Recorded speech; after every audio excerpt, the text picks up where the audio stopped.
kepada orang-orang sekincan, orang-orang belah-belah kampung ni, kalau korang dapat ikan bandaraya kat tempat korang, walaupun jarang-jarang kan, korang jangan lepaskan balik tau dalam air. Jangan jadi macam kat KL tu, dah tak boleh nak buat apa tau.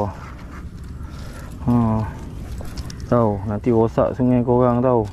Ikan ni nampak macam jinak, nampak macam tak ganas sebab dia tak ada gigi ke.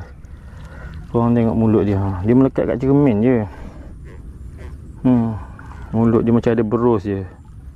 Nampak tak ganas pun. Takkan dia nak makan ikan ruan, takkanlah dia nak ikan sepat, nak apa kan.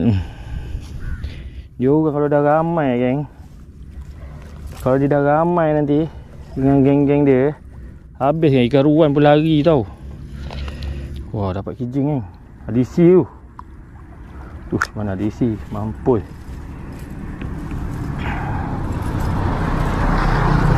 Oh, tadi yang timbul-timbul nampak besar tu, bandaraya lah. Iyuk tu geng, dapat bandaraya sekencan ni.